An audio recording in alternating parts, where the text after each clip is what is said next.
Perkenalkan, nama saya Muhammad Gilang Pangestu dengan NIM B1B123081. Di sini saya akan menjelaskan tentang ekologi pemerintahan. Ekologi adalah cabang biologi yang pelajari interaksi antara organisme hidup dan lingkungannya. Ekologi berasal dari bahasa Yunani yang artinya oikos, yang berarti rumah atau tempat tinggal, dan logos yang berarti ilmu. Dengan demikian, ekologi dapat diartikan sebagai ilmu yang mempelajari organisme di tempat tinggalnya.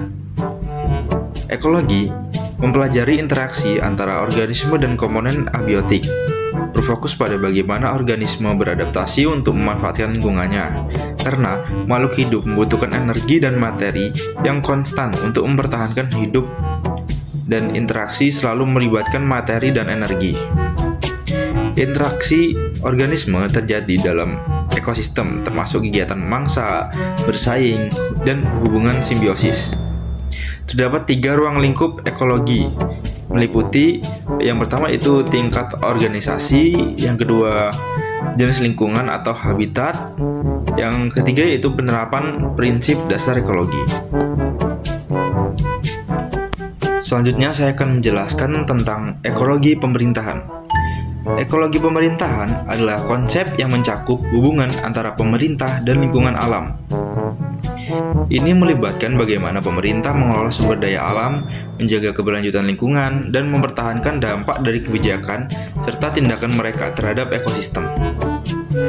Ekologi pemerintahan juga merupakan ilmu yang mempelajari adanya proses saling mempengaruhi sebagai akibat adanya hubungan normatif secara total dengan antara pemerintah dengan lembaga-lembaga tertinggi negara maupun antar pemerintah, baik secara vertikal maupun horizontal, serta dengan masyarakat. Selanjutnya saya akan menjelaskan dasar-dasar ekologi pemerintahan. Yang pertama yaitu prinsip keberlanjutan. Pemerintah harus mengambil tindakan yang memungkinkan sumber daya alam dikelola dengan baik, sehingga generasi mendatang juga dapat memanfaatkannya. Yang kedua yaitu peraturan lingkungan. Pemerintah berperan penting dalam pengeluaran peraturan lingkungan untuk melindungi ekosistem dan mencegah kerusakan lingkungan, seperti peraturan tentang emisi polutan, perlindungan satwa liar, dan pengelolaan hutan. Yang ketiga yaitu pengelolaan sumber daya alam. Pemerintah bertanggung jawab untuk mengelola sumber daya alam seperti air, hutan, dan lahan pertanian. Pengelolaan yang buruk dapat mengakibatkan degradasi lingkungan dan kekurangan sumber daya. Yang keempat yaitu penelitian lingkungan. Pemerintah sering melakukan penelitian ilmiah untuk memahami ekosistem dan dampak manusia terhadap lingkungan. Penelitian ini dapat membantu merancang kebijakan yang lebih efektif. Dan yang kelima yaitu kebijakan lingkungan. Pemerintah mengembangkan kebijakan lingkungan yang mencakup masalah seperti perubahan iklim, perlindungan biodiversitas, dan pengelolaan limbah. Kebijakan ini harus didasarkan pada ilmu pengetahuan dan berfokus pada keberlanjutan. Yang keenam yaitu partisipasi masyarakat. Ekologi pemerintahan melibatkan partisipasi masyarakat dalam pengambilan keputusan lingkungan. Keterlibatan masyarakat dapat membantu memastikan kebijakan dan tindakan pemerintah mencerminkan kebutuhan dan aspirasi warga negara. Yang ketujuh yaitu penilaian dampak lingkungan. Pemerintah sering melibatkan penilaian dampak lingkungan sebelum mengizinkan proyek besar dan perubahan kebijakan yang dapat mempengaruhi lingkungan. Ini membantu mengidentifikasi potensi dampak negatif dan mencari solusi yang dapat mengurangi dampak tersebut. Yang kedelapan yaitu kerjasama internasional. Kerjasama internasional diperlukan untuk mengatasi masalah seperti perubahan iklim dan perdagangan ilegal sumber daya alam. Pemerintah perlu bekerja sama dengan negara lain untuk mencapai solusi yang efektif. Dan yang terakhir yaitu pengawasan dan penegakan hukum. Pemerintah harus memastikan bahwa peraturan lingkungan ditata dan melaksanakan tindakan hukum jika ada pelanggaran, termasuk pelanggaran pengawasan, inspeksi, dan penegakan hukum untuk melindungi lingkungan. Selain dasar-dasar dari ekologi pemerintahan, terdapat juga ruang lingkup ekologi pemerintahan.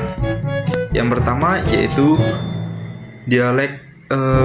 dialektika antara pegawai pemerintahan dengan pemerintah, subsistem pemerintahan dengan sistem pemerintahan, dan masyarakat dengan penyelenggara pemerintahan.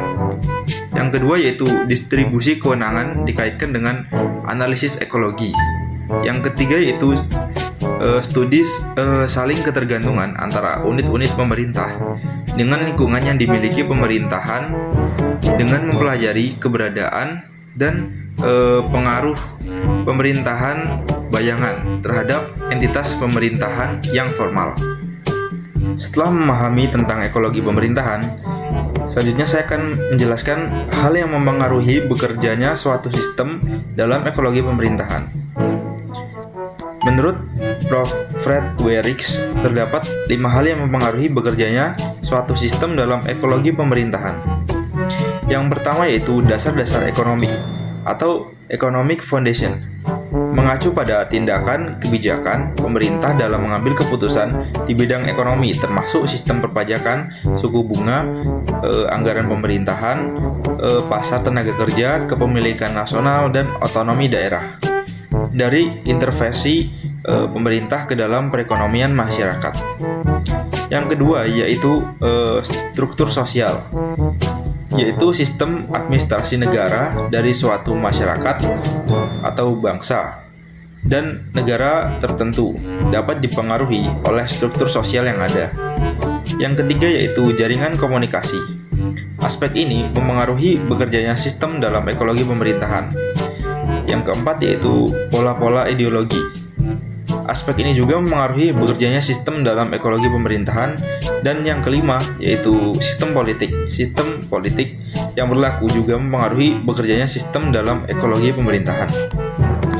Selanjutnya saya akan menjelaskan tentang tujuan dari ekologi pemerintahan. Tujuan dari ekologi pemerintahan adalah untuk mencapai keseimbangan dalam sistem pemerintahan, mewujudkan masyarakat yang sejahtera, berkeadilan, dan tentram.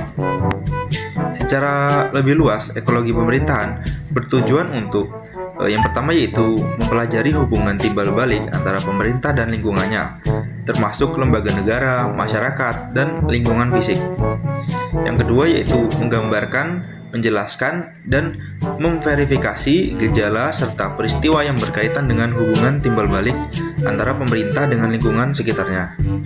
Yang ketiga yaitu meningkatkan daya saing kebijakan pemerintah daerah melalui kebijakan yang berbasis pengetahuan atau ekologi pemerintahan. Yang keempat yaitu mengelola sumber daya alam, menjaga keberlanjutan lingkungan, dan melindungi kepentingan masyarakat.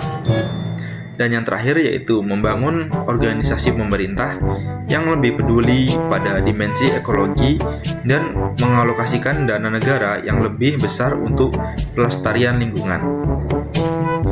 Dalam ekologi pemerintahan, terdapat unsur-unsur yang memengaruhi sistem pemerintahan. Di antaranya adalah Trigatra dan Pancagatra. Trigatra adalah 3 aspek ilmiah yang membentuk kondisi dasar suatu negara. Yang pertama yaitu geografi, yang kedua yaitu sumber daya alam, dan yang ketiga yaitu kependudukan. Selanjutnya Pancagatra adalah aspek-aspek sosial kemasyarakatan yang memengaruhi sistem pemerintahan, yaitu ideologi, politik, ekonomi, sosial budaya, dan pertahanan dan keamanan atau Hankam. Dan yang terakhir, saya akan menjelaskan peran ekologi pemerintahan dalam penyelenggaraan pembangunan. Dalam perencanaan pembangunan, ekologi pemerintahan memiliki peran penting karena menentukan efektivitas dari keberlanjutan program pembangunan. Yang pertama yaitu menyusun pembangunan dengan koordinasi lokal. Yang kedua yaitu memastikan partisipasi publik. Yang ketiga yaitu mengintegrasikan berbagai kepentingan. Yang keempat yaitu meningkatkan responsivitas dan fleksibilitas. Yang kelima yaitu menimbulkan legitimasi pemerintahan.